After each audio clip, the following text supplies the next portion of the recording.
अस्सलामुअलैकुम everyone, hope you are all fine. इस video में हम सब्जेक्ट स्पेशलिस्ट मैथमेटिक्स का पेपर सॉल्व करेंगे जो 3 जून को हुआ था।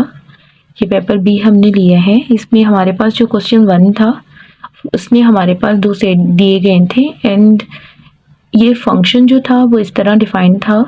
इसमें हमारे पास एफ ऑफ ए पे हमारी वैल्यू जो थी y थी, एफ ऑफ सी पे हमारे पास जो वैल्यू थी x थी। अब यहाँ पर हमारे पास जो सेट दिए गए हैं वो हमारे पास 2 सेट दिए गए हैं ना। अब जैसे कि यहाँ पर हम देखें, अब इसको समझने के लिए जो इम्पोर्टेंट चीज़ें वो ये हैं कि हमें फंक्शन का पता होना चाहिए। जब फंक्शन का पता होगा फिर ही हमें मतलब फंक्शन के बाद हम उनके टाइप्स को देखेंगे। ये हमारे पास 1 to 1 function, onto function, 1 to 1 and onto function जो है ये फंक्शन के टाइप्स होते हैं। तो फंक्शन की डेफिनेशंस को ज़रा देखते हैं एंड ये भी देखते हैं कि जो हमें ये क्वेश्चन, जो हमें ये एमसीक्यूज गिवन था, जैसे कि यहाँ पर हमारे पास ए सेट है एंड ये हमारे पास जो है बी सेट है।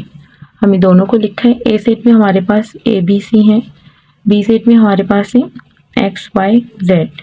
एंड ये फंक्शन किस तरह डिफाइंड हो रहा है, हमारे पास एफ ऑफ ए की जो वैल्यू है वो हमारे पास है वाई और यहाँ पर हमारे पास एक फंक्शन है एफ। अब हमें जो वैल्यू गिवन है एफ ऑफ ए पे हमारी वैल्यू है y, एफ ऑफ सी पे हमारी वैल्यूज है x। तो ये इस तरह हमारे पास जो है ये फंक्शन दिया हुआ है। अब इसमें हम अगर फंक्शन की डेफिनेशन को देखें तो फंक्शन की डेफिनेशन के अकॉर्डिंगली ये होता है कि लेट, अगर हमने एक फंक्शन लिया है जो कि a से b तक हमारे पास एक फंक्शन है।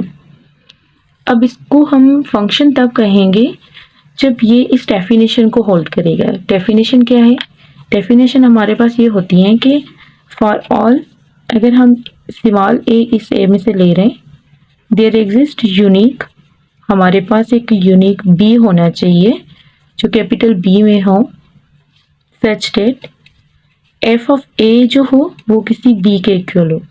तो ये हमारे पास फंक्शन की डेफिनेशन होती है। अब यहाँ पर हमारे पास जो है यहाँ पर फॉर ऑल आ रहा है।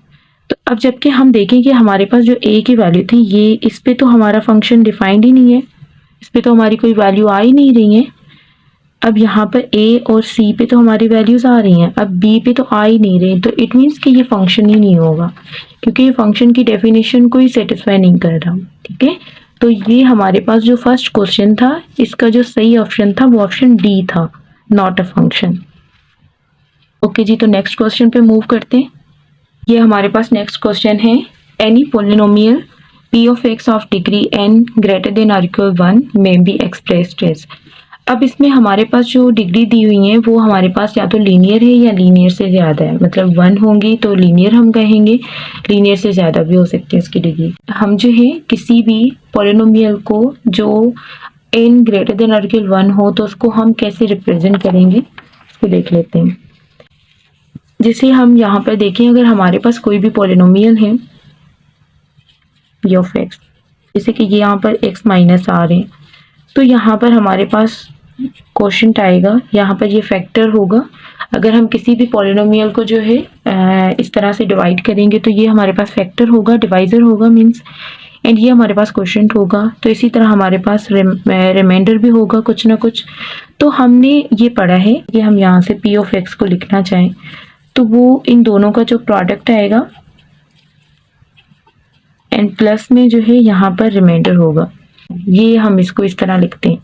अब यहाँ पर ये हमारे पास जो p ऑफ x होता है इसको हम डिवाइडेंड कहते हैं एंड यहाँ पर इसको क्वोशिएंट कहा जाता है। ये हमारे पास रिमाइंडर होगा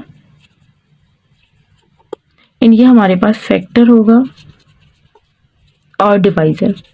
ये ऑप्शन हम देखेंगे कि हमारे पास क्वेश्चन में ये कौन सी ऑप्शन है। तो अगर हम देखें तो देखिए p of x, x minus R, q of x, तो इस MCQs का जो सही ऑप्शन था वो ऑप्शन ए था। तो अभी हम नेक्स्ट क्वेश्चन पे मूव करते हैं।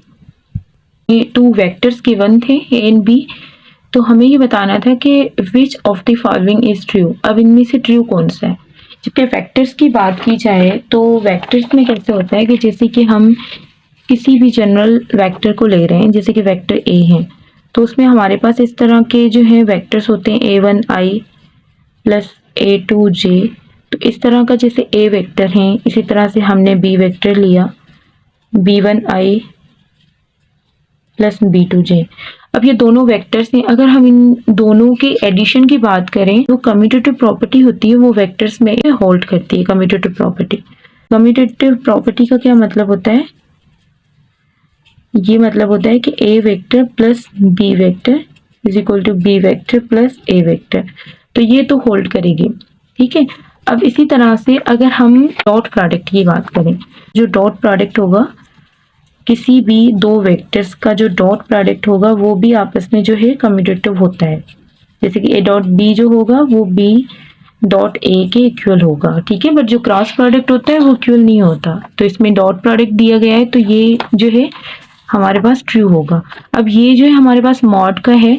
अब इसमें हम देखते हैं कि जैसे ये मॉड का जो होगा, जैसे मॉड ए वेक्टर माइनस बी वेक्टर है एंड ये इक्वल होगा B vector minus A vector.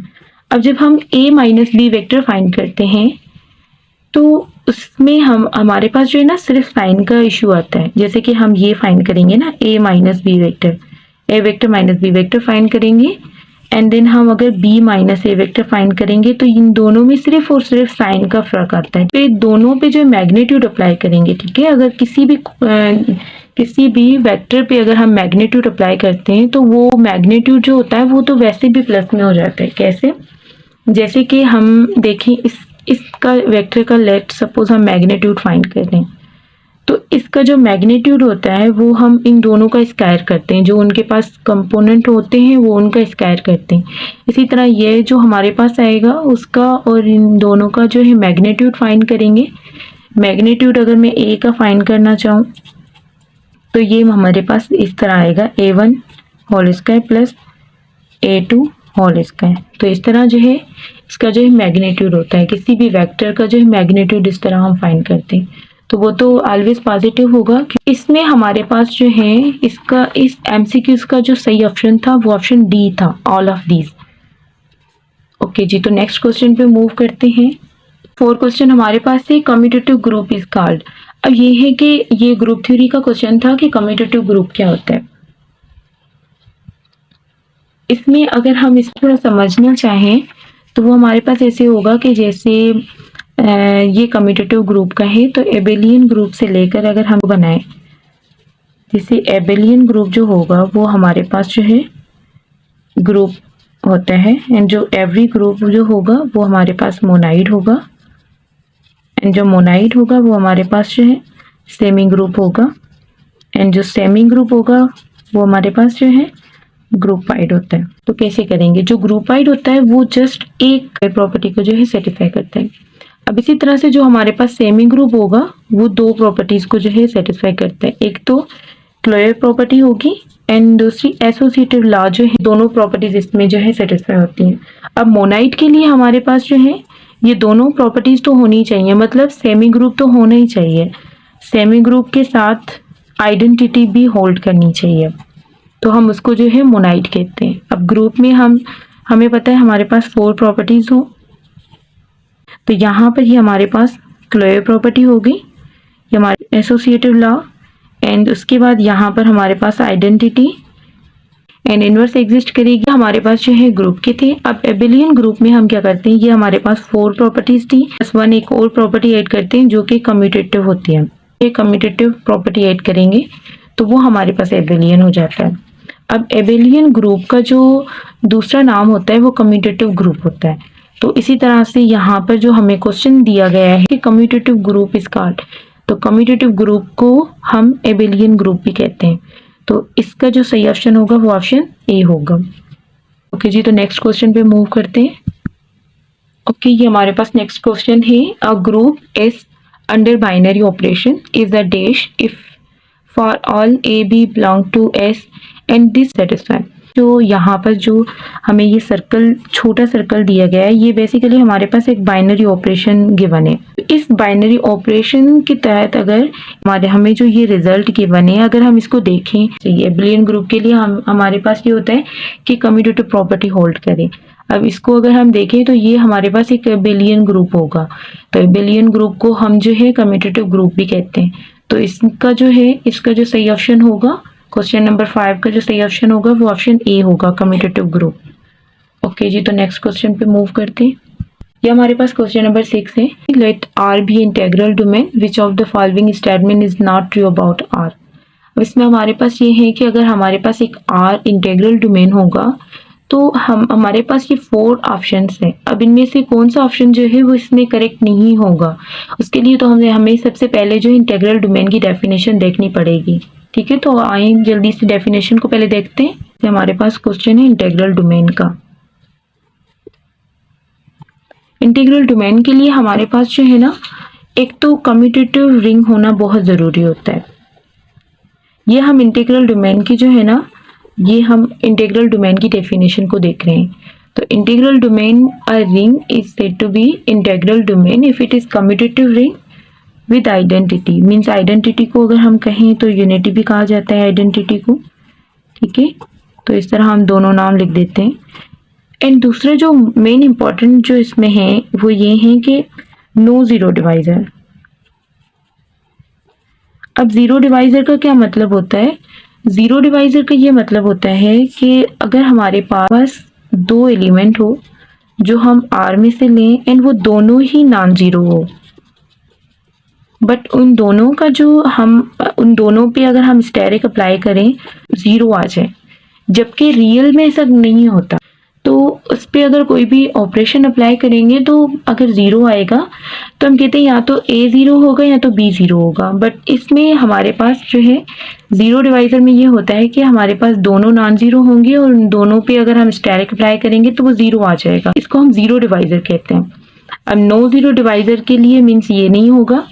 तो हमारे पास जो इंटीग्रल डोमेन होता है उसमें ये ज़ीरो डिवाइज़र नहीं होता, नो ज़ीरो डिवाइज़र होता है। तो ये हमारे पास इंटीग्रल डोमेन की डेफिनेशन है। अब हम एमसीक्यूज को देखते हैं। हमारे पास एमसीक्यूज में है कि नॉट ट्रू, हमें वो बताना है जो ट्रू ना हो। अब इंटीग्रल डोमेन की हम डेफिनेशन देख चुके हैं कि इंटीग्रल डोमेन में हमारे पास क्या क्या चीज़ें आती हैं। फर्स्ट ऑफ ऑल ये तो हमारे पास कम्यूटेटिव रिंग होनी चाहिए, ये सही है। In R is no zero divisor, ये भी हमने देखा, नो ज़ीरो डिवाइज़र होना चाहिए। If R is finite then it is field, तो ये भी जो है इंटीग्रल डोमेन में होल्ड करता है। वैसे इंटीग्रल डोमेन जो होती है ना, अगर हम इसको देखें तो वैसे इंटीग्रल डोमेन जो होती है वो हमारे पास जो है ना फील्ड नहीं होती। इंटीग्रल डोमेन की अगर बात करें तो वो हमारे पास जो है फील्ड नहीं होती। ठीक है, बट अगर हम इसको फाइनाइट इंटीग्रल डोमेन लगाएं तो वो हमारे पास जो है फील्ड होती है। तो इसमें ये होता है कि अगर हम फाइनाइट इंटीग्रल डोमेन लेंगे तो वो लाजमी हमारे पास क्या होगी, फील्ड होगी। ये जो स्टेटमेंट लिखी हुई है ये ट्रू है इंटीग्रल डोमेन में। जो रॉन्ग जो होगा इसमें, इस एमसीक्यूज में, वो होगा option D, R is a division ring. अब डिवीजन रिंग हमारे पास एक ऐसी रिंग होती है, अब डिवीजन रिंग को भी हम देख लेते हैं। अब डिवीजन रिंग को हम स्क्यू रिंग भी कहते हैं। ठीक है, डिवीजन रिंग, अब इसको स्क्यू रिंग भी कहा जाता है। अब इसमें हमारे पास क्या होता है, हर एक नॉन जीरो एलिमेंट के लिए हमारे पास यूनिट होना चाहिए। अब यूनिट को जो है इन्वर्स कहा जाता है। ठीक है, इसमें यूनिट को हम इन्वर्स कहते हैं, यूनिटी को हम आइडेंटिटी कहते हैं। तो इनको दोनों को मिक्स नहीं कीजिएगा। अक्सर ये होता है कि यूनिट एंड यूनिटी में हमें जो डिफरेंस करना बहुत मुश्किल हो जाता है, तो काफ़ी स्टूडेंट्स जो इन दोनों को मिक्स कर देते हैं। तो यूनिटी जो होता है वो आइडेंटिटी का होता है एंड यूनिट जो है वो इन्वर्स को कहते हैं। ठीक है, तो डिवीजन रिंग हमारे पास हर एक नॉन जीरो के लिए हमारे पास जो है क्या होना चाहिए, इन्वर्स होना चाहिए, नॉन जीरो का इन्वर्स होना चाहिए। तो ये जो होता है ना हमारे पास डिवीजन रिंग, ये हमारे पास इंटीग्रल डोमेन का जो है पार्ट नहीं है। तो इसीलिए ये हमारे पास जो है, ये हमारे पास जो होगा नॉट ट्रू होगा, तो ये इसका पार्ट नहीं होगा। तो इसलिए इस क्वेश्चन का जो सही ऑप्शन था वो ऑप्शन डी था। ये नेक्स्ट क्वेश्चन पे मूव करते हैं। Question number 7, integration under C z power n dz is equal to 0 देन c इज इक्वल टू। ये हमारे पास जो क्वेश्चन है ये कॉम्प्लेक्स एनालिसिस का है।